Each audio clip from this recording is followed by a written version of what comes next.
it now, what does it mean to you? It's I don't know. As an architect, it's you're sort of beyond words. I'm tearful. I am excited. I pinch myself. I don't think it's real, but it's amazing when I drive past it now. When I take that drive, sort of down 15th, and I approach it. It's wonderful to have this building now part of this landscape. It now feels to me like it's always been there. I can't imagine that it wasn't there.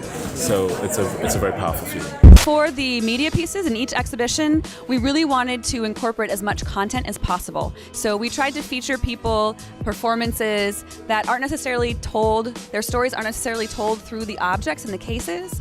And we did the same thing with the visual representation in these beautiful light boxes that are above each case. So for example, behind me, you see objects from Grand Wizard Theodore and Rakim, but above you see photographs of Run DMC and the Cold Crush Brothers. Because we didn't want to overwhelm visitors with too much text and be too heavy and too wordy, but also show that there are so many people who deserve recognition and whose stories are really important to understanding this much broader story of African American music.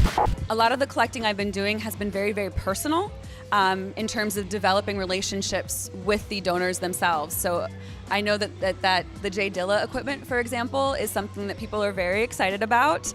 We have his MPC and his custom Moog synthesizer, and that came to us after about 5 years of knowing his mother and getting to know him through her, and her finally deciding that this was the place for his legacy to live. Tupac lyrics are right here. And also the way that we're framing Tupac in this space is through this kind of backstory of spoken word traditions and poetry. So he's in the case with The Last Poets and Saul Williams and his creative, actual handwritten poems or lyrics. For Tupac, they're the one and the same. It established that African Americans are not the bottom of the American society. We are the foundation where it starts from. And therefore, there's no valid American history that does not include us at its foundation. It says that we are creditors, not debtors. That we are hosts, not parasites. We made this land what it is, and therefore we expect justice, and that's a reasonable expectation. So the struggle continues until that happens.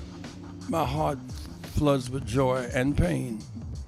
While Walker was still yet alive in Richmond was a big factor in this.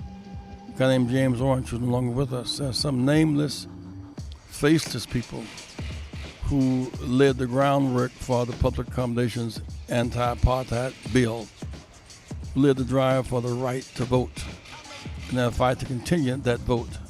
So it's a joy to see friends I've known who get alive, and painful to see those who've gone on who can't see this day this week.